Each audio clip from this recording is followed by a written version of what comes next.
আসসালামু আলাইকুম দর্শক, প্রত্যাশা করছি আপনারা সবাই ভালো আছেন। নেক্সাস টেলিভিশনের স্বাস্থ্য বিষয়ক প্রতিদিনকার অনুষ্ঠান কেমন আছেন অনুষ্ঠানে আপনাদের স্বাগত জানাচ্ছি। আমি ডাক্তার মোহাম্মদ আনোয়ারুল আলম।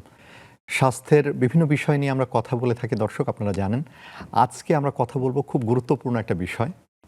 আমরা যদি বলি যে আমাদের খুব গুরুত্বপূর্ণ একটা অঙ্গ কিন্তু আমাদের হৃৎপিণ্ড বা হার্ট, এবং আমাদের শরীরের সুস্থতার অনেকটা কিন্তু নির্ভর করে হৃৎপিণ্ডের সুস্থ থাকার উপরে।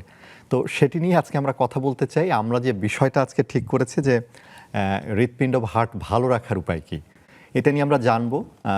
হৃদরোগ নিয়ে জানবো, কিভাবে আমাদের হৃৎপিণ্ডটাকে ভালো রাখা যায় সেগুলো জানবো। এ বিষয়ে আমাদের যিনি জানাবেন, আমাদের সাথে বিশেষজ্ঞ রয়েছেন ডাক্তার চয়ন সিংহ রয়েছেন আমাদের সাথে, সহকারী অধ্যাপক হৃদরোগ বিভাগ BSMMU। ডাক্তার চয়ন, আপনাকে স্বাগত জানাচ্ছি। ধন্যবাদ আপনাকে। আজকে নেক্সাস টেলিভিশন আয়োজিত সমস্ত দর্শকবৃন্দ শ্রোতাদেরকে আমরা আমাদের শুভেচ্ছা এবং প্রীতি জানাচ্ছি। আশা করি এই ব্যাপারটা আমরা খুব ওপেনলি খোলামেলা ডিসকাস করব। আচ্ছা, ধন্যবাদ। দর্শক, আপনারাও আলোচনায় যোগ দিতে পারেন। পর্দায় দেখানো নম্বর রয়েছে। হৃদরোগ বিষয়ক প্রশ্ন থাকলে সেই প্রশ্নটা আমাদের করতে পারেন। আমাদের বিশেষজ্ঞ আছেন, তিনি চেষ্টা করবেন আপনাদের প্রশ্নগুলোর উত্তর দেবার। তো আমরা আসি আলোচনাটা শুরুতেই যদি আমরা বলি যে আমরা যে বিষয়টা নির্বাচন করেছি আজকে, তো প্রথম কথা হচ্ছে যে কেন আসলে আমাদের একটা সুস্থ হৃৎপিণ্ড কেন দরকার? ধন্যবাদ। আপনি জানেন যে WHO বা বিশ্ব স্বাস্থ্য সংস্থার মতে প্রতি বছর প্রায় 2 কোটিরও বেশি মানুষ এই কার্ডিওভাস্কুলার ডিসঅর্ডার মানে হৃদরোগ এবং স্ট্রোকের জন্য মারা যাচ্ছে। 2 কোটি? 2 কোটিরও বেশি মানুষ। আচ্ছা, এটা তো ব্যাপক একটা সংখ্যা। এবং এর প্রায় 2/3 হচ্ছে আমাদের সাউথ ইস্ট এশিয়া সহ বাংলাদেশ, পাকিস্তান, শ্রীলঙ্কা, ইন্ডিয়া এসব দেশে, এবং যার আবার অনেকের হচ্ছে খুব ইয়াং বয়সে। আচ্ছা, তাহলে এটা একটা খুব অ্যালার্মিং। এবং আমরা যদি বুঝি যে আসলে এর পিছনে ঘটনাটা কি বা কেন বা হচ্ছে, সেই কারণগুলো কিন্তু আমাদের জানা, কিন্তু আমরা সেগুলোকে আসলে পাত্তা দিই না। যেমন যে ফ্যাক্টরগুলো আছে ম্যাক্সিমামে কিন্তু মডিফায়েবল, দ্যাট মিনস আমরা চাইলে কিন্তু এটা নিয়ন্ত্রণ করতে পারি এবং এটাকে কন্ট্রোলও করে সুন্দর করে লাইফ লিড করতে পারি। যেমন ধরেন একটা হেলদি ডায়েট, এটা যদি কেউ ফলো করে সে ভালো থাকবে। নাম্বার 2, উচ্চ রক্তচাপ। আপনি জানেন যে বিশ্বে প্রতি 3 থেকে 4 জন মানুষের ভিতর একজন কিন্তু উচ্চ রক্তচাপে ভুগছে। আচ্ছা, এই উচ্চ রক্তচাপ, তারপরে হচ্ছে ডায়াবেটিস মেলাইটাস, এগুলোকে বলে সাইলেন্ট কিলার। ধরেন ঘুনে পোকার মতো এমন একটা স্টেজে ধরা পড়লো, কেউ হার্ট অ্যাটাক নিয়ে আসলে আমাদের কাছে এভাবে আসে। তারপরে মানুষের স্ট্রেস, অ্যাংজাইটি। এই মডার্ন যুগে মানুষ, আগে দেখবেন যে আগের কাল মানুষের ভিতর যেরকম একটা সোশ্যালাইজেশন ছিল, মানুষ হাসি খুশি আমোদে থাকতো, এখন মানুষ কিন্তু অনেকটাই ডিপ্রেসড, লোনলি থাকে, ডিজিটাল ডিভাইসে অ্যাডিকশান, এবং এই ডিপ্রেশন কিন্তু ছোটদের থেকেই শুরু হয়ে যাচ্ছে। ঠিক আছে, তাহলে প্রযুক্তিও কি, মানে যত আমরা সায়েন্স ডেভেলপ করছে, প্রযুক্তির আসলে অ্যাবিউজ হচ্ছে, বলা যায় যে অ্যাবিউজের জন্য এরকম হচ্ছে। তারপরে আমরা অনেক তথ্য জানি, তাই না? এই যে দেখেন আপনি কথাগুলো আমরা অনেকেই জানি, কিন্তু আসলে এইগুলোকে আমরা পাত্তা দিচ্ছি না, প্রয়োগ করতেছি না। তারপরে নিদ্রাহীনতা বা ঘুম। আমরা জানি যে পর্যাপ্ত পরিমাণ ভালো ঘুম দরকার, যে আমরা জানি যে early to bed early to rise, কিন্তু এটা আমরা খুব বেশি মানছি না। দিনের পর দিন যদি কেউ নিদ্রাহীনতায় থাকে, তার যেমন মানে মেন্টাল একটা চেঞ্জ হয়ে যায়, তার ফিজিক্যাল কিন্তু অনেক বিরূপ প্রতিক্রিয়া তৈরি হয়। তারপরে হচ্ছে নেশা দেখবেন যে স্মোকিং, সাদা পাতা, তামাক, জর্দা, অ্যালকোহল, ইয়াবা, আরও অনেক ধরনের নেশার সাথে কিন্তু আমাদের ইয়াংরাই কিন্তু জড়িত হয়ে যাচ্ছে। এই সামগ্রিকভাবে এই যে ফ্যাক্টরগুলো, যেগুলোকে মডিফাই করা যায়, গবেষণায় দেখা গেছে যে এইগুলোকে যদি আমরা নিয়ন্ত্রণ করি, তাহলে কিন্তু প্রায় 80 থেকে 90% আমাদের এই হৃদরোগ যে মানে হৃদরোগগুলো হয় সেগুলো থেকে মুক্ত হয়ে খুব সুন্দর লাইফ লিড করা যায়।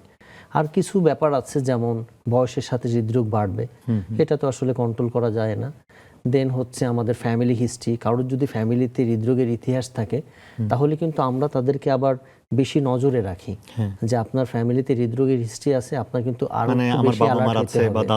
দাদা থাকে, এবং খুব কম বয়সে যদি হৃদরোগে আক্রান্ত হয়ে কেউ মারা যায় বা এরকম এফেক্টেড হয়, এরকম একটা মানে আমার পরিবারে যদি ফার্স্ট ডিগ্রি রিলেটিভসের ভিতরে যদি এরকম হয়ে থাকে, এইগুলো আর কি।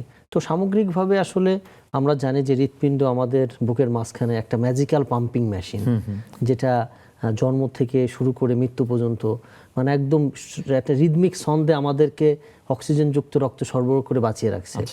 আবার যদি হার্টের বিট বন্ধ হয়ে যায় লাইফ কিন্তু শেড, মানে নো হার্ট নো লাইফ।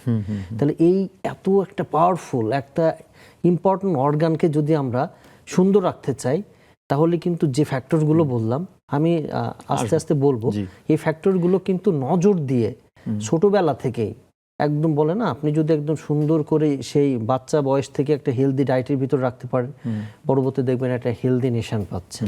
মানে একেবারে আপনি যেমনটা বলেন যে জন্ম থেকেই তো এটা বিট করা শুরু করছে, মানে মায়ের গর্ভ থেকেই কিন্তু বিট করা শুরু করে, কিন্তু থেমে নাই আসলে, থেমে নাই, মানে তাকে তো প্রতিনিয়তই কাজ করতে হচ্ছে। হ্যাঁ, মানে ঈশ্বর আল্লাহ তাআলার একটা ম্যাজিক্যাল পাওয়ার দিয়েছে যে উইদাউট কোনো মানে বাইরের কোনো স্টিমুলাস ছাড়াই সেটা কিন্তু কন্টিনিউয়াস একটা রিদমিক ছন্দে বিট করে যাচ্ছে। এবং মানে আমরা যেমনটা বললাম যে শুরুতেও, যে মানে যদি হার্ট, এই যে আপনি বললেন যে সে যদি পাম্পিং বন্ধ করে দেয়, তাহলে তো সব জায়গায় সমস্যাগুলো তৈরি হবে একদম, মানুষ কিন্তু উইথিন কার্ডিয়াক অ্যারেস্টে ডেথ। মানে বাকি যতগুলো অঙ্গ আছে, ইভেন আপনি যদি ব্রেইন আমরা বলি, তাই তো, ব্রেইন, কিডনি যাই বলি না কেন আমাদের গুরুত্বপূর্ণ, বা লিভার, মানে সবকিছুই ডিপেন্ড করে আছে তাহলে অনেকটা হার্টকে বলা হয় mother organ of the body. আচ্ছা, একটা ফ্যামিলির মা যেমন সে সবাইকে ধরেন সার্ভ করে, লাস্টে সেই করে, সেই জন্য হার্টকে কিন্তু একটা মাদার অর্গানও বলা হয়। এবং হার্ট হচ্ছে বডির সবচেয়ে স্মার্ট একটা অর্গান, যার আসলে কোনো বিকল্প নাই। আচ্ছা, মানে থাকতেই হবে আসলে। আচ্ছা, আপনি বলছিলেন যে হৃদরোগীর সংখ্যা বাড়ছে, আপনি বললেন একটা তো কথা, ইয়াংরা খুব হচ্ছে, আপনি কিছু ফ্যাক্টর বলেছেন, আবার বলেন যে এই অঞ্চলেও বেশি আসলে। এই অঞ্চলে রাইট, এই অঞ্চলে দেখা যাচ্ছে যে আমাদের যে বংশ পরম্পরায় ইউরোপ আমেরিকাদের তুলনায় কিন্তু আমাদের জেনেটিক একটা ব্যাকগ্রাউন্ড আছে। আচ্ছা, আচ্ছা, সেটা কিন্তু 3 গুণ বেশি আমাদের হৃদরোগ তৈরি করে যাচ্ছে, এটা একটা ব্যাপার।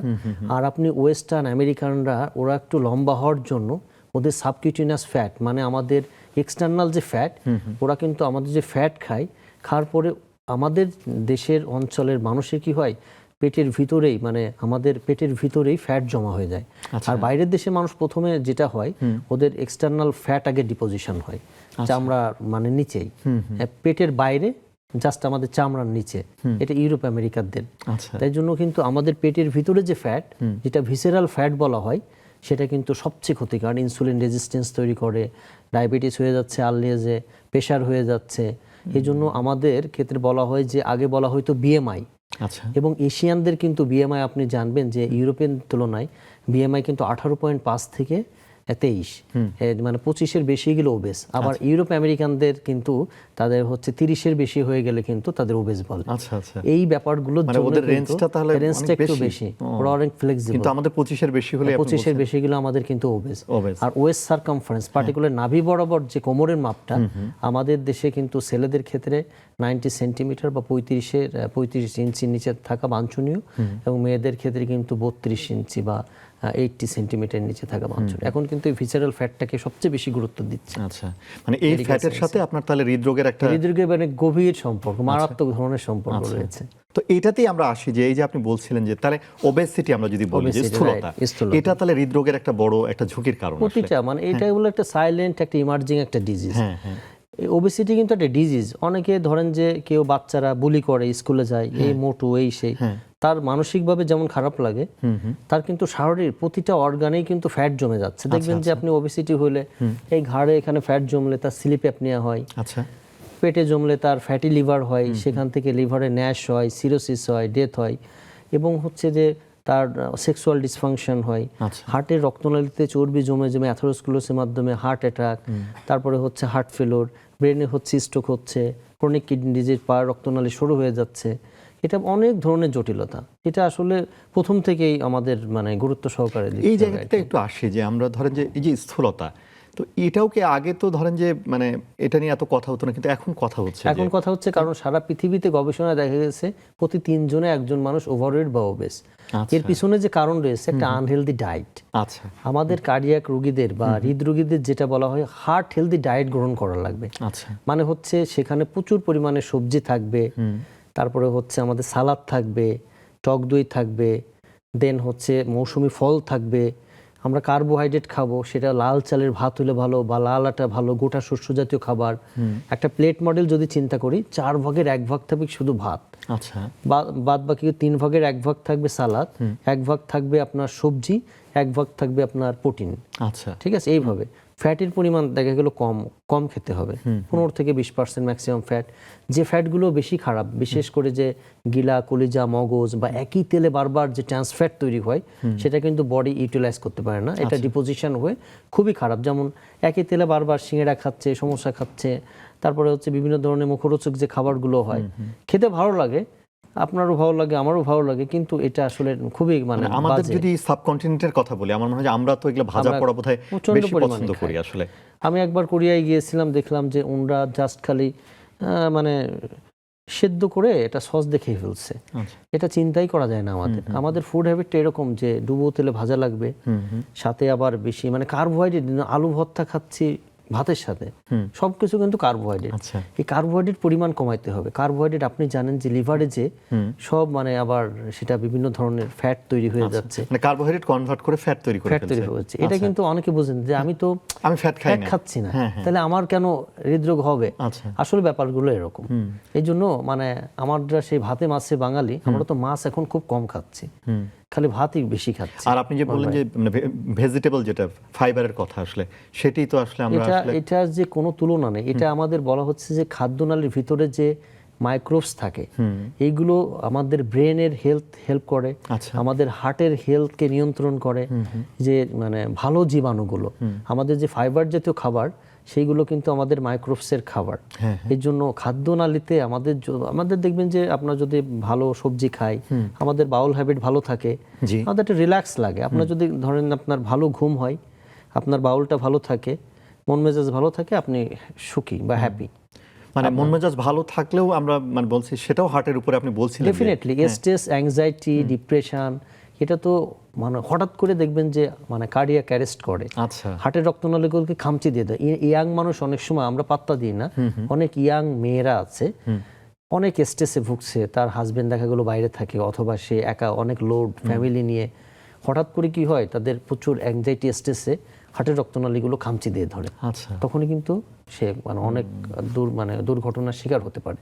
এগুলো মানে আর্লি এজে আপনি যে হার্ট অ্যাটাকের সেটা মানে অ্যাংজাইটি, স্ট্রেসও এটার একটা বড় কারণ। আমাদের দেশের পার্সপেক্টিভে এটা একটা খুবই মানে গুরুত্বপূর্ণ ব্যাপার। আনহেলদি ডায়েট যেমন, তারপর পরিবেশ দূষণ, ঠিক আছে, তারপর নেশা, স্মোকিং, ওটাতেই আসছে। এই জায়গাটাতে ডায়েটের কথাটা যখন আপনি বললেন, যে এই যে মানে আমাদের যেটা ইয়াং জেনারেশন যদি আসলে বলি, মানে ধরেন যে যারা বয়স্ক, তাদের ক্ষেত্রে কিন্তু আমরা দেখি তারা খাচ্ছে আমার মনে হয়, কিন্তু ইয়াং যে জেনারেশনটা তৈরি হচ্ছে আমাদের, যারা একেবারে তরুণ, ঠিক আছে, বা কিশোর কিশোরী। আমি কয়েকটা রোগী আছে আমার, আজকে একজনের নাম বলবো ইবনুর। আমি হচ্ছে মানে আজগর আলীতে বসি, উনি হচ্ছে আমাকে দেখিয়েছিল কিছুদিন আগে। তো উনি আমি আসলে মানে রুগীদের ভালো থাকা কিন্তু অনেকটা ডাক্তারদের উপর নির্ভর করে।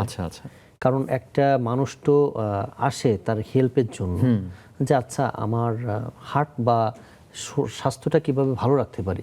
এটা কিন্তু লাইফ লং একটা চ্যালেঞ্জ। আমার মনে হয় আমরা রুটিন করি না, এই রুটিনটা হওয়া উচিত সারা জীবনের জন্য। আমি তাকে সুন্দর করে বসে 20 মিনিট কাউন্সিলিং করলাম। সে এরকম হয়তো প্রতিদিন পিজা ছাড়া তার হচ্ছে না, বার্গার খাবে, এটা অনেক অ্যাসিডিটি হয়, পরে তাকে করলাম, সে এখন লাল চালের ভাত খায়, লাল আটার রুটি খায়, তার ওয়েট এখন 94 থেকে এখন 63। সে এখন খেলাধুলা করে, ভালো ঘুম হয়, মানে সে এটা মার্ভেলাস একটা মানে মানুষ হয়ে গেছে। এবং সে এখন রিসেন্টলি কক্সবাজার বেড়াইতে যাবে, গত 2 দিন আগে আসছিল, বলে স্যার আমি ওখানে লাল চালের ভাত পাবো, এইটি রিসেন্টলি বিয়ে করছে। তাই আমি বললাম যে তুমি বাইরে গেলে এটা কনসিডার করতে পারো, কিন্তু সবসময় তো তুমি অনেক বাইরে তো যাচ্ছে হয়তো কয়েকদিনের জন্য, দেশের বাইরে গেল তখন তো খাদ্যাভ্যাসে একটু পরিবর্তন হতে পারে। আমরা আসলে ঢালাও ভাবে না বলে, অনেক মানুষ কিন্তু চায় যে ভালো থাকতে, জাস্ট সে ওয়েটা জানতে চায়। জি, আমরা আলোচনাটা চালিয়ে নেব, একটা বিরতি নিতে চাই। দর্শক কেমন আছেন অনুষ্ঠানে একটা বিরতিতে যাচ্ছি, কিছুক্ষণ পরে ফিরে আসছি।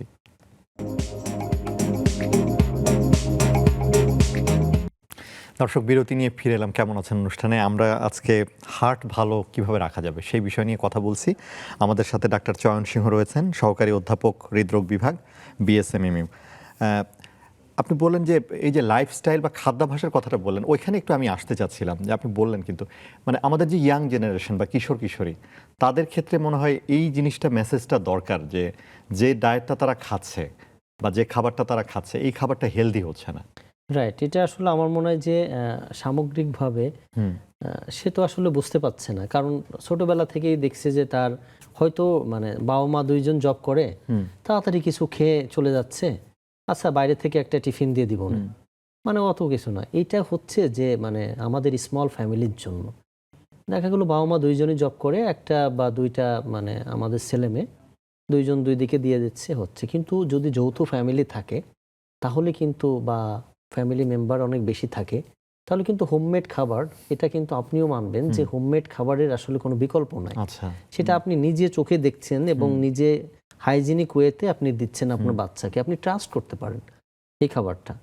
2 নাম্বার হচ্ছে যে আমরা আমাদের যে ফুড কালচার সেটা কিন্তু অনেক ভালো, আচ্ছা, কিন্তু এই যে বিভিন্ন ধরনের ফুড পান্ডা বলেন বা বিভিন্ন এইগুলো মানে অনলাইন যে একটাই হুটহাট করে আপনার বাচ্চা দিচ্ছে, আমার বাচ্চা দিচ্ছে, কিন্তু এইগুলোকে কন্ট্রোল করতে হবে। তাদেরকে আসলে মোটিভেট করতে হবে, বোঝাইতে হবে, দেখো বাবা আমরা যেটা খাচ্ছি সেটা আসলে একটা আইডিয়াল খাবার না। আমরা হয়তো খাচ্ছি, আমাদের ভালো লাগছে, এটাই হচ্ছে, কিন্তু লং টার্মে আমাদের যে একটা ক্ষতি হবে সেটার কিন্তু তুমি এখন বুঝতে পারছো না, কিন্তু লং টার্মে তোমার কথা চিন্তা করতে হবে। এই জন্য আমাদেরকে আসলে বাচ্চাদেরকে সময় দিতে হবে। সময় দিয়ে দিয়ে তাদেরকে, আমার মনে হয় সময় দিলে সম্ভব। কারণ আপনি অনেকে হয় কি যে ধৈর্য হারায় যায়, হবে না। আরেকটি ইম্পর্টেন্ট যে ব্রেকফাস্টটা একটু সময় নিয়ে করা উচিত। আচ্ছা, আমি অনেক দেশে গিয়েছি কিন্তু দেখলাম যে সবাই ব্রেকফাস্টে একটু টাইম নিয়ে করে। হ্যাঁ, টাইম নিয়ে করছে, একটু রিল্যাক্স করতেছে, ব্রেকফাস্ট এটা খাচ্ছে, সেটা খাচ্ছে, ফ্রুটস খাচ্ছে, টক দই খাচ্ছে, বাদাম খাচ্ছে, সালাদ খাচ্ছে, প্রোটিনও খাচ্ছে। ব্রেকফাস্টটা যদি আপনার খুব ভালো হয়, দিনের বেলা একটা ভালো একটা মুডে আপনি চলতে পারবেন আর কি। আর আপনি ব্রেকফাস্টটা যদি খুব এলোমেলো হয়ে যায়, সারা দিনটাই দেখবেন আপনার খুব এলোমেলো। দুপুরে যে এমন একটা খাবার খেলেন, দুপুরে খাওয়ার পরে আপনার ঝিমঝিম লাগছে। তাহলে ইয়াংদের জন্য বা কিশোরদের জন্য মেসেজ যেটা হচ্ছে, আমাদের বাড়িতে বা বাসায় যারা আছেন, বাবা মারকে একটা দায়িত্ব, স্কুল থেকেও মাঝে মাঝে মোটিভেট করা উচিত। এটাও একটা দরকার, টিচারদের বা বিভিন্ন ডায়েটিশিয়ান কেউ নিয়ে যেতে পারে যে আসলে কি কি খাবার আসলে আমাদের জন্য হেলদি। মাঝে মাঝে স্কুলিং প্রোগ্রাম কিন্তু চমৎকার মানে কাজ করে। হ্যাঁ, এগুলো বাচ্চারা তাদের টিচারদের কথা শুনে, মনে হয় যে তারা টিচারদের ফলো করে। এরকম যদি আমরা কিছু করতে পারি তাহলে এইগুলো আমাদের যে ব্যাপক যে একটা মৃত্যু হচ্ছে। এবং আপনি যে বলে যে এই যে অল্প বয়সে মানে হার্ট অ্যাটাক, মানে আপনি বলছিলেন যে হৃদরোগ হবে, বয়স যত বাড়বে কিন্তু হবে, কিন্তু আমরা বোধহয় দেখছি যে 30-এর পরেও কিন্তু আমরা দেখছি হার্ট অ্যাটাক। যখন একটা প্রোডাক্টিভ, একটা ইয়াং, একটা ক্রেজিং টাইম আর কি, দেখো 25, 26, 27 এই বয়সে হার্ট অ্যাটাক নিচ্ছে। আমি তো আসলে দেখার পরে নিজেরই কান্নালা হয় যে এই বয়সে একটা মানুষ হার্ট অ্যাটাক করে গেল। তার তখন একটা আর্নিং এর সময়, তার ফ্যামিলিকে সার্ভ করার সময়, সে এখন একটা হার্ট অ্যাটাক হয়ে গেল। এবং হার্ট তো আসলে একবার ড্যামেজ হয়ে গেলে খুব অ্যাপ্রোপ্রিয়েট ট্রিটমেন্ট যদি, যেটা প্রাইমারি পিসিআই বলে, সেটা আসলে তো সব জায়গায় অ্যাভেলেবল না। এই জন্য প্রিভেনশন ইজ বেটার দেন কিউর। আর হার্টের কিন্তু মানে ট্রিটমেন্ট অনেক ব্যয়বহুল। একবার যদি হার্টের অ্যাটাক হয়ে যায় বা অনেকগুলো ওষুধ খাওয়া লাগে, এই করা লাগে, এই জন্য আমরা যদি আগের থেকে একটু সচেতন হই, প্রতিরোধ করাটাই আসলে উত্তম। আচ্ছা, একটু বলি আমরা আসলে যে আমার হার্টটা ভালো আছে, এটা আমি বুঝবো কিভাবে? এটা আমরা বুঝতে পারি যে কয়েকটা সিমটম। যেমন আপনি জোরে হাঁটছেন, দৌড়াচ্ছেন, আপনার বুকে কোনো ব্যথা নাই, আপনি রিল্যাক্স। জোরে ধরেন 2-3 তলা উঠে ফেললেন, কোনো ধরনের প্রবলেম নেই। 2 নাম্বার হচ্ছে বুক ধড়ফড়, অস্থিরতা বা ঘেমে যাওয়া বা টায়ার্ড লাগা, ঠিক আছে, অথবা মাথা ঝিমঝিম করা, এগুলো হচ্ছে না। তার মানে 1 নাম্বার সিমটমের ভিতর শ্বাসকষ্ট, বুকে ব্যথা, বুক ধড়ফড় করা, অতিরিক্ত হয়রান লাগা, অনেক সময় শরীরে পানি আসা, পায়ে স্পেশালি। এই সিমটমগুলো যদি না থাকে তার মোটামুটি ভালো। 2 নম্বর হচ্ছে পরীক্ষা নিরীক্ষার ভিতরে আমরা একটা ইসিজি করি, ইকো করি, স্ট্রেস টেস্ট করি, ইটিটি করতে পারি, স্ট্রেস ইকো আছে। তারপরে ব্লাড লিপিড প্রোফাইল করি, তার সাথে আমরা জানি যে ডায়াবেটিস কিন্তু একটা হার্ট, ব্লাড সুগারটা দেখি, প্রেশারটা মাপি। এই সমস্ত কিছু দেখার পরে এটা, এরপরে আমাদের অ্যাডভান্স পরীক্ষা আছে। যদি আমরা মনে করি যে না, ওনার থাকার সম্ভাবনা, অ্যানজিওগ্রাম করি আমরা। সিটি অ্যানজিওগ্রামও আছে, আবার প্রচলিত অ্যানজিওগ্রামও আছে। সামগ্রিকভাবে এই পরীক্ষা বা সিমটম, এটার মাধ্যমে কিন্তু আমরা বুঝতে পারি যে আমাদের হার্টটা কেমন আছে। তাহলে আপনি যেমনটা বলছিলেন, একটা নির্দিষ্ট বয়সের পরে বোধহয় আমাদের একটু ডেফিনেটলি আমাদের একটু অ্যালার্ট হওয়া উচিত, বিশেষ করে আমাদের বাংলাদেশের জন্য 30 বছর বয়সে। অন্যান্য দেশে বলে যে 40, কিন্তু আমি বলবো আমাদের দেশে 30। কারণ এই গোল্ডেন টাইমে আমরা চাই না যে আমাদের দেশের একটা মানুষও কিন্তু তার ক্ষতিগ্রস্ত হোক স্পেশালি। মানে এবং আপনি যদি স্ক্রিনিং এর ভিতর থাকেন, এটাও কিন্তু একটা টিপস যে হার্ট ভালো রাখবেন কিভাবে।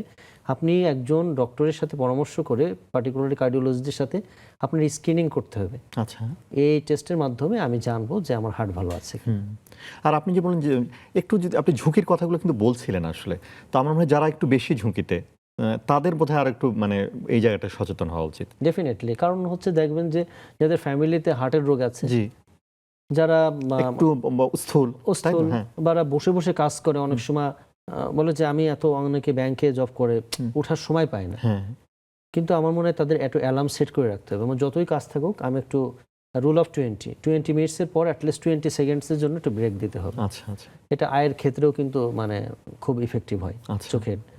তারপরে হচ্ছে এরকম পানি খাওয়া, হাইড্রেশন কিন্তু শরীরে একটা গুরুত্বপূর্ণ। আপনি জানেন যে শরীরের প্রায় 60% পানি। ডিহাইড্রেটেড মানুষ যেমন তার ব্রেনে মানে সার্কুলেশন কমে যায়, তার ডিজি হয়, তার কর্মক্ষমতা হারায়, তেমনই কিন্তু যে বসে বসে কাজ করে ডিহাইড্রেশনে কিন্তু পায়ের রক্তনালীতে রক্ত জমাট বেঁধে যেতে পারে। ঠিক আছে, তো এরকম হাইড্রেশন থাকা, তারপরে একটু টুকটাক হেঁটে আসা, এইগুলো আসলে অভ্যাস করা উচিত যারা পার্টিকুলার বসে জব করে। আর সকালের নাস্তাটা আমি বললাম যে বাসা থেকে যদি ভালো করে করে আসা যায়, দুপুরে হালকা, এবং রাত্রে একটু মিনিমাম খেয়ে আমাদের উচিত হবে সবারই কিন্তু মানে যত তাড়াতাড়ি ঘুমোতে যা, কারণ তাহলে আপনি একটা ফ্রেশ ঘুমও হলো, আপনি পরের দিন আপনি সকালে একটা ফ্রেশ মুডে ওঠা। বলি তাহলে একটু বিশ্রামটাও একটা বোধহয় হার্টের জন্য খুব জরুরি। ডেফিনেটলি, এটা খুব মারাত্মকভাবে এফেক্ট করে। এই যে দিনের পর দিন রেস্টলেস থাকা, বিশ্রাম নাই, এবং দেখবেন যে যারা বিশ্রামহীনতায় থাকে তাদের মুড খুব ফ্লাকচুয়েট করে। এই ভালো এই খারাপ, তারা মানুষ মানে না, জন মানে না, হুটহাট করে রেগে যাচ্ছে, আবার হয়ে যাচ্ছে, আবার আপনাকে সরি বলছে। এই জন্য কাম এন্ড কোয়াইট, একটু মেডিটেশন করা, রিল্যাক্স থাকা, বা দিনের বেলাতেও যদি একটু সময় পাই আমরা, সেই সময়টাও একটু মানে নিজের জন্য আসলে সময় দিতে হবে। আমরা হার্টের ডক্টররা বলি আপনি অ্যাটলিস্ট 15 মিনিট এটা শুধু নিজের জন্য, আচ্ছা, এই সময়টা আপনি কাউকে দিবেন না। ঠিক আছে, নিজের সাথে নিজে কথা বলেন, আপনি কেমন আছেন, আপনার কি করতে ভালো লাগে। যদি আপনার গান শুনতে ভালো লাগে গান শুনেন, আপনার যদি হাঁটতে হাঁটতে বাদাম খেতে ভালো লাগে আপনি হাঁটেন। নিজের জন্য সময় দিতে হবে, মানে প্রতিদিন একটা নির্দিষ্ট সময় পার্টিকুলার। আপনি মেডিটেশন করতে ভালো লাগে আপনি মেডিটেশন করেন। আর এই ডিভাইস থেকে আসলে যত দূরে থাকবে, কারণ ঘুমের সময়, কারণ একটা ভালো ঘুম মানে একটা ভালো অন্যরকম একটা ফিলিংস দেয় আর কি। এই জন্য আমার মনে হয় যে যারা নিদ্রাহীনতায় ভুগে, মানে কথা নেই বার্তা নেই, ঘুমের ওষুধ খেতে চায়, তাদেরকে বলবো যে আপনি একটা ঘুমের পরিবেশ তৈরি করবেন, পার্টিকুলার একটা শিডিউল মেনটেন করবেন, এবং ঘুমের আগে আপনি কোনো কফি বা যেগুলো স্টিমুলেন্ট এগুলো খাবেন না, স্মোকিং করবেন না, এবং ডিপ ব্রিদিং করতে করতে আস্তে আস্তে ঘুমায় যাবে। অনেকে রুগী পায় যে আমার তো স্যার ঘুম হয় না, অস্থির লাগে, এরকম আমরা এরকম টিপস দিয়ে দিই। দেখা গেলো এই অভ্যাসগুলো কিছুদিনের ভিতর আসলে অনেক রিল্যাক্স ফিল করতেছে, অনেক ভালো আছে। একজন দর্শক আছেন আমাদের সাথে। জি দর্শক, আপনার পরিচয় দিন, প্রশ্ন করুন। ওয়ালাইকুম সালাম। আমার প্রশ্ন হলো, আমার ওই যে ট্রাইক্লোগ্লিসারিন টিজি আগে অনেক বেশি ছিল, জি 416 ছিল, জি, এই মাসে আমি পরীক্ষা করে দেখলাম 127 চলে আসছে, জি, আর আমার ইউরিক অ্যাসিডটা বেশি ছিল, জি, এখন ইউরিক অ্যাসিডটা আবার একটু বেড়ে গেছে 8.27। আচ্ছা, জি বলুন, আপনি বলুন। এখন আমার এই সমস্যাটা জন্য ডাক্তার ইউরিক অ্যাসিডের ওষুধ ঠিক রাখছে আর কোলেস্টেরল ওষুধটা বন্ধ করে দিচ্ছে। আচ্ছা, জি, এখন কি আমি কি করতে পারি এর একটা? দর্শক একটু লাইনে থাকুন, আমাদের বিষয়ে কথা বলবেন হয়তো। আপনার বয়স কত দর্শক? বয়স 35। 35 বছর। আছে কিনা, প্রেসার আছে? ডায়াবেটিস, প্রেসার কিছু আছে? আপনি কথা বলতে পারেন। স্যার আছে, আমার ডায়াবেটিস নাই। হ্যাঁ, ডায়াবেটিস নাই, প্রেসারও নাই? প্রেসার আছে, প্রেসার আছে। High pressure? ও আচ্ছা আচ্ছা। জি জি। আপনি ওষুধ খান? হ্যাঁ, বাইজুরান 5/20 খাই। আচ্ছা আচ্ছা, ভালো ওষুধ। এখন যেটা বলছে যে ওনার ইউরিক অ্যাসিডটা বেশি 8.27, ওটা সেটার জন্য সে ওষুধ খাচ্ছে। আপনার এলডিএলটা কত আছে? এলডিএলটা ভালো আছে। হ্যাঁ, এলডিএল ভালো আছে, টিজি এখন ভালো আছে না, মানে নরমাল আছে এলডিএলটা, তাই বলছেন দর্শক? আচ্ছা আচ্ছা, আচ্ছা আমি বলি যে আমাদের ব্লাডে সাধারণত যে কোলেস্ট্রলটা মাপি 4 ধরনের কোলেস্ট্রল। একটা টোটাল কোলেস্ট্রল, একটা হচ্ছে এলডিএল যেটাকে বলে সবচেয়ে খারাপ কোলেস্ট্রল, এলডিএল যেটা হার্ট অ্যাটাক স্ট্রোকের জন্য দায়ী, তারপরে হচ্ছে এইচডিএল, ভালো কোলেস্ট্রল, হাই ডেনসিটি লাইপোপ্রোটিন বলে, আর হচ্ছে ট্রাইগ্লিসাইড। ট্রাইগ্লিসাইড মূলত আমাদের কোনো যে মানে প্রবলেমগুলো তৈরি করে প্যানক্রিয়াটাইটিস হয়। আচ্ছা, ঠিক আছে, এটা হার্টের রোগ অত বেশি করে না, আচ্ছা, এই জন্য আমরা বেশি ওয়ারিড না। আর আমরা যারা ভাত খাই বেশি, কার্বোহাইড্রেট, বেকারির খাবার খাই, পাউরুটি খাই, মানে গম বা আটা বা আলু জাতীয় যেসব খাবার, বেশি বেশি কার্বোহাইড্রেট খেলে ট্রাইগ্লিসাইড বাড়ে। আচ্ছা, ওই যে আপনি বলছিলেন যে কার্বোহাইড্রেট থেকে ফ্যাট তৈরি হয়, এক্স্যাক্টলি, তো টিজিটা বাড়ে। ওনার যেহেতু ট্রাইগ্লিসাইডটা একটা সহনীয় মাত্রায় চলে আসছে, normally triglyceride 150 milligram per DL এর ভিতর থাকা উচিত। জি, তা ওনার 187 আছে। তা উনি যদি রেগুলার হাঁটাহাঁটি করে, একটু কার্বোহাইড্রেটটা একটু কম খায়, ইভেন লাল আটা রুটি খায় রাত্রে, অথবা একটু মানে রেগুলার হাঁটাচলা করলে তার ট্রাইগ্লিসাইড ঠিক ভালো থাকবে। ওনার আসলে মেটাবলিক সিন্ড্রোমের পার্ট। মেটাবলিক সিন্ড্রোম মানে আমাদের এখানে উচ্চ রক্তচাপ থাকে, ডায়াবেটিস হয় না কিন্তু ডায়াবেটিস হবে হবে ভাব, আইজিটি বলে এরকম, তারপরে ট্রাইগ্লিসাইড বেড়ে যায়, ঠিক আছে, এইচডিএল কমে যায় এবং একটু ভুঁড়ি থাকে। আচ্ছা, এইগুলো একসাথে বলা হয় মেটাবলিক সিন্ড্রোম। এদের ইউরিক অ্যাসিডও দেখা যাচ্ছে বেড়ে যায়। আচ্ছা, তো ইউরিক অ্যাসিড তো আমরা যেসব খাবারে জানি, যে সামুদ্রিক মাছ, মাছের ডিম, তারপর হচ্ছে মাছের মাথা, তারপরে মাটির তলের যেসব খাবার, তারপর ডাল, বিচি জাতীয় খাবার, এগুলোতে প্রচুর অর্গান মিট, গেলাকলি, জামগোজ, এগুলোতে প্রচুর পরিমাণে ইউরিক অ্যাসিড থাকে। তো উনি যেটা করতে পারে যে এই খাবারগুলো একটু কম খাবে, প্রচুর পানি খাবে, হাইড্রেশনও কিন্তু ইউরিক অ্যাসিড কমানোর জন্য হেল্প করে। ভিটামিন সি অনেক খাবে, ভিটামিন সি যাদের ইউরিক অ্যাসিড বেশি তার জন্য একটু ম্যাজিক। ভিটামিন সি কি করে, ইউরিক অ্যাসিডকে ধরে কিডনিতে বের করে দেয়। ঠিক আছে, আর হচ্ছে ভিটামিন সি মানে যেগুলো আমরা জানি যে জাম্বুরা, পেয়ারা, টক জাতীয় ফল, লেবু, মালটা, এগুলো খেতে, এগুলো যেন সে নিয়মিত খায় আর কি। আর নিয়মিত ফলো আপে থাকে, কারণ ইউরিক অ্যাসিড বেড়ে গিয়েও কিন্তু হার্ট অ্যাটাক হতে পারে।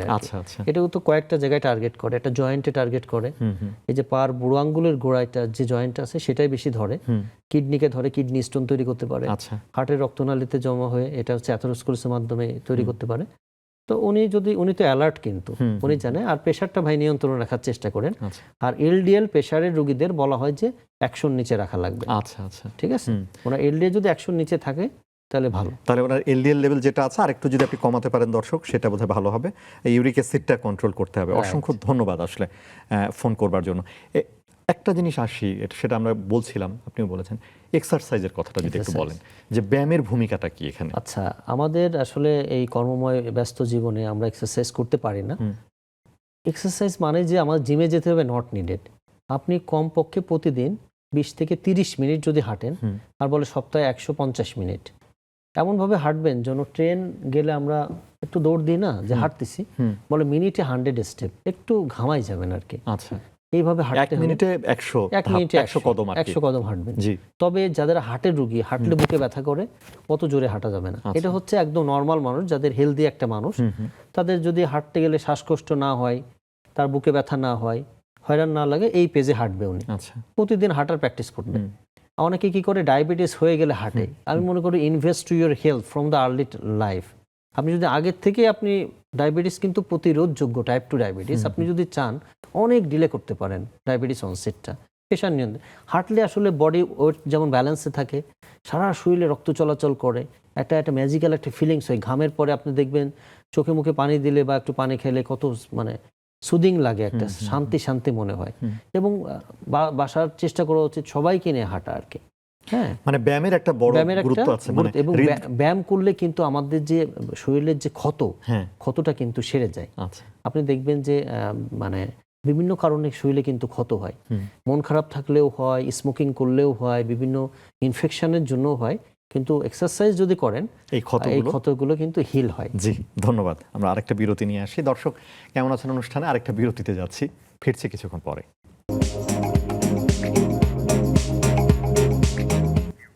দর্শক, আরও একটা বিরতি নিয়ে আমরা ফিরে এলাম কেমন আছেন অনুষ্ঠানে। আমরা কথা বলছি হার্ট ভালো রাখা যায় কিভাবে। আমাদের সাথে আছেন ডাক্তার চয়ন সিংহ, হৃদরোগ বিশেষজ্ঞ। অনেকগুলো কথা আমরা শুনলাম আসলে, যে আমরা ব্যায়ামের কথা শুনলাম। ব্যায়ামের ক্ষেত্রে একটা জিনিস বলি, যে আপনি বলছিলেন যে অন্তত 150 মিনিট আমরা হাঁটা উচিত প্রতি সপ্তাহে, অথবা প্রতিদিন 30 মিনিট। আমি যেটা বলছিলাম যে আমাদের জিমে যেতে হবে, নট নিডেড। আমরা যদি একটু হাঁটি, অথবা কেউ যদি গেমস খেলে, মানে ধরেন যে কেউ খেলাধুলা পছন্দ করে, ফুটবল খেললো, ক্রিকেট খেললো, ভলিবল খেললো, বাস্কেটবল খেললো, ইভেন কেউ সাঁতরাইতে পছন্দ করে, কেউ সাঁতরাইতে পারে, কেউ ধরেন যে জগিং করে, মানে যে কোনো ফর্মে আপনি মানে কায়িক পরিশ্রম করলেই হবে, একটা করা উচিত। এটা করা উচিত। হ্যাঁ, এবার একটু আসি, আপনি বলছেন যে ডায়াবেটিস প্রচুর রোগী আমাদের দেশে, তো ডায়াবেটিস যাদের আছে তাদের কি হৃদরোগের ঝুঁকি অনেক বেশি? অনেক অনেক বেশি। আমাদের তো ওয়ার্ডে দেখলাম যে 100 জনের ভিতরে প্রায় 70 থেকে 80 জন রোগী ডায়াবেটিস। আচ্ছা, ডায়াবেটিস রোগীদের এরকম হয় যে জানতো না ডায়াবেটিস, হার্ট অ্যাটাক নিয়ে আসছে, তখনই দেখা গেলো ব্লাড সুগার 23-24। আচ্ছা, তার মানে এটা বললাম যে সাইলেন্ট ডিজিজ, আগে থেকে উনি অ্যালার্ট না, উনি কখনো নোটিসই করে নাই যে তার ডায়াবেটিস আছে। আচ্ছা, তারপরে এরকম ডায়াবেটিস হলে বলে অ্যাগ্রেসিভ অ্যাথেরোস্ক্লেরোসিস হয়, মানে আমাদের রক্তনালীতে যে চর্বি জমে যে একটা শুরু হয়ে যায়। এই জন্য ডায়াবেটিস রোগীদের ক্ষেত্রে জিরো টলারেন্স, মানে খাবার দাবার থেকে শুরু করে লাইফস্টাইল, বলে ডিসিপ্লিন ইজ লাইফ। আপনি দেখবেন যে আমাদের বারডেমের যে সুন্দর বই আছে, এটা একটা মানে অসাধারণ একটা বই, শৃঙ্খলায় জীবন লেখা আছে। মানে এই যে একটা শৃঙ্খলাবদ্ধ জীবন, এটা মানা আসলে খুব ডিফিকাল্ট, কারণ এটা খাওয়া যাবে না, সেটা খাওয়া যাবে না। তো মানুষ যদি চায়, মানুষ ধরেন কেউ যদি একটু বেশি খেয়ে ফেললো, পরে উনি একটু বেশি হাঁটলো, অনেক বলে যে একটু আমের সময় আম খেতে চায়, ঠিক আছে আপনি একটু হাঁটা বাড়াই দেন বা একটু ওষুধ একটু বেশি নিয়ে নেন। মানে আপনি যদি যেটা খুব পছন্দের জিনিস, একদম না করা যাবে না, আপনি সেটা খেতে পারবেন, একটু পরিমাণে কম খান। তো ডায়াবেটিস হলে কি হয় যে কোলেস্ট্রলের আধিক্য দেখা যায়। হ্যাঁ, আবার ডায়াবেটিস রোগীদের প্রেশারও থাকে, ডায়াবেটিস রোগীদের কিডনির প্রবলেম থাকে, একটা মাল্টি একটা সিস্টেমিক একটা, মানে তাদের ক্ষেত্রে আরো বেশি সতর্ক, তাদের হার্ট যদি ভালো রাখতে চায় তাহলে তাদেরকে আরো বেশি তাদের নিয়ম করে চেকআপ করা উচিত, বাসায় একটা গ্লুকোমিটার রাখা উচিত। এটা রাখবেই, মানে অনেকের মোবাইল বিক্রি করে আমি বললে যে একটা গ্লুকোমিটার কিনেন, আচ্ছা রেগুলার ফলো আপ করবেন, খাবার আগে 5-6, খাওয়ার পরে 7-8, 10-এর ভিতরে সুগার রাখতেই হবে, আচ্ছা এনি খাও, অনেক সময় নাহলেই আপনার হার্টের উপরে। আবার ডায়াবেটিস রোগীদের দেখেন যে ডিপ্রেশনের টেন্ডেন্সি বেশি নরমাল মানুষদের, কারণ এটা খাওয়া যাবে না, সেটা খাওয়া যাবে না, তারপর এমনি তার সাইকোলজিক্যাল একটা ডিমোটিভেটেড থাকে। আবার একটা মডার্ন যুগে মানুষের সাথে যে সময় কাটানো, সেটাও হয় না। এই জন্য আসলে ডায়াবেটিস রোগীদের একটু আমরা যখন রোগী দেখি, একটু বেশি আসলে কাউন্সিলিং করা উচিত, আচ্ছা, এবং তাদের রিপিটেড ফলো আপ করা উচিত। মানে কিছুদিন পরপরই আসলে পরপর আসা উচিত, ওনার ব্লাড লিপিডটা কেমন আছে, প্রেশারটা কেমন আছে, সুগারটা কেমন আছে, কিডনিটা কেমন আছে, ইউরিনে কোনো প্রোটিন যাচ্ছে কিনা, চোখটা কেমন আছে, আই কেয়ার, ওরাল কেয়ার। আরেকটা বলবো যে ইনফেকশন কিন্তু হার্টকে মারাত্মকভাবে ক্ষতি করে, পার্টিকুলারলি দাঁতের ইনফেকশন। আচ্ছা, অনেক সময় দাঁতের দেখা যাচ্ছে যে দাঁতের ক্যারিস বা দাঁতের বিভিন্ন ধরনের ইনফেকশনে দিনের পর দিন ভুগছে, হঠাৎ করে শ্বাসকষ্ট দিয়ে নেয়, দেখা হলো হার্ট ফেল হয়ে গেছে। দাঁতের ইনফেকশন কিন্তু দাঁতের যে গোড়ায় যে ব্যাকটেরিয়া থাকে, সেটা আমাদের নর্মালি থাকে, সেগুলো কি করে যে ব্লাডে যদি কোনো রকম ভাবে ঢুকে যায়, হার্টের টিস্যুর প্রতি একটা স্পেশাল ফ্যাসিনেশন আছে, তখন হার্টের বাল্বগুলো কিন্তু খেয়ে ফেলে সে, ইনফেক্টিভ এন্ডোকার্ডাইটিস বলে। এর জন্য হাইজিন এটা কিন্তু মানে হৃদরোগীদের জন্য একটা মানে সেরকম ভাবে। এই জন্য আমরা যাদের বয়স 60-এর বেশি, যাদের হৃদরোগ আছে, তাদেরকে আমরা বলি খুব সুন্দর করে বছরে 2 বার ডেন্টিস্টের কাছে যাবেন, আচ্ছা প্রতিদিন 2 বার করে দাঁত ব্রাশ করবেন, ডেন্টাল ফ্লসিং করবেন, দাঁত একদম চকচক করবে আর কি, দাঁতের যে কোনো প্রবলেম। এবং ভ্যাকসিন নিতে হবে কিন্তু, আচ্ছা তাদের নিউমোনিয়ার ভ্যাকসিন নিবে, আর হচ্ছে তাদের ইনফ্লুয়েঞ্জা ভ্যাকসিন প্রতি বছর নেওয়া উচিত। এই জন্য ইনফেকশনটাও কিন্তু মানে হার্টের রোগীদের, মানে যত আপনার শরীরে যে কোনো ধরনের ইনফেকশন হলে সেটার একটা প্রভাব হার্টের উপরে যায়। কারণ হার্টের উপর ধরুন যে জ্বর হলে আমাদের হার্টের রেট বেড়ে যায়, হার্ট বেশি বেশি পাম্প করার লাগে, দেখবেন যে বুক ধরফর করতেছে, অস্থির লাগতেছে।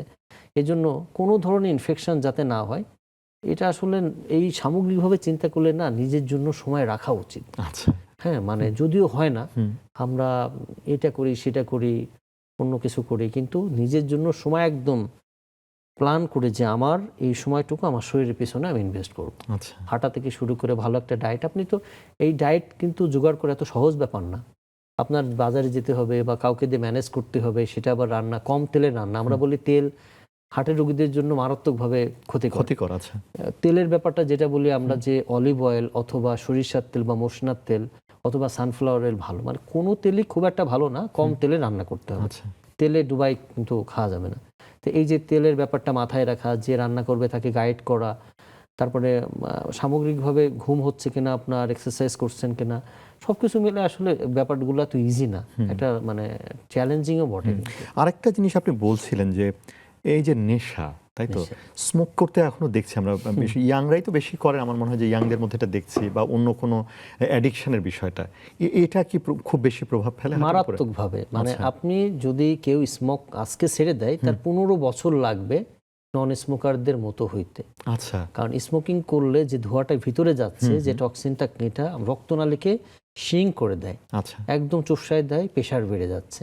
এর ভিতরে যে আপনি জানেন যে স্মোকিং এর যে প্যাকেট আছে, সিগারেটের প্যাকেটেই কিন্তু লেখা আছে, মানে অনেক কিছু আছে, কিন্তু যেটা হয় এটা লাংসে কালো ধোঁয়াটা যাচ্ছে, লাংসে ক্যান্সার করে, রক্তনালীতে যে প্রেশারটা বাড়ায় দিচ্ছে, এটি যে টক্সিনগুলো হার্ট অ্যাটাকের জন্য মারাত্মকভাবে দায়ী। এবং কেউ যদি না ছাড়ে, স্মোকিংটা না ছাড়ে, পরবর্তীতে তার মানে হার্ট অ্যাটাকের ঝুঁকি আরো 50% বেড়ে যায়। অনেকে স্মোকিং এর করে না, কিন্তু প্যাসিভ স্মোকিং, ধরেন যে একটা বাসায় আছে 5 জন, কেউ যদি মানে পুরুষ লোকটা যদি স্মোক করে, তার ওয়াইফ বা বাচ্চা, তারাও কিন্তু সবাই কিন্তু এফেক্টেড হচ্ছে। এখন কিন্তু গ্রামে গঞ্জে দেখা যায় সাদা পাতা, তামাক, জর্দা, গুল এগুলো নেয়, এটা খারাপ। আবার ইয়াং এখন বেড়েছে ভেপিং, হ্যাঁ, কেউ ভেপিং নেয়, এটা কিন্তু আসলে এটাও কিন্তু ই সিগারেট, এগুলোও কিন্তু খারাপ। কোনোটাও কিন্তু মানে গবেষণায় আসে নাই যে এটা ভালো, এগুলোও কিন্তু খারাপ। আর যে কোনো ধরনের মদ্যপান, এটাও কিন্তু সবচেয়ে খারাপ। আচ্ছা। সুগার মানে যে কোনো ড্রিঙ্কস, আপনি হার্ড ড্রিঙ্কস বলেন, সফট ড্রিঙ্কস বলেন, আচ্ছা, এই দুইটা ড্রিঙ্কসই খারাপ। কারণ আপনি দেখবেন যে সফট ড্রিঙ্কস, সেটা প্রচুর পরিমাণে সুগার থাকছে এবং ডিপেন্ডেন্সি হয়, এটা না খেলে কিন্তু আপনার অস্থির লাগবে। আচ্ছা। খাওয়ার পরে অনেকে বলে যে দুপুরে খাওয়ার পর একটু এটা খেলে ভালো লাগে, এটা একটা ডিপেন্ডেন্সি হয়। ঠিক আছে, মদ্যপান যেমন খারাপ, এই সুগারের ড্রিঙ্কস এটাও খারাপ।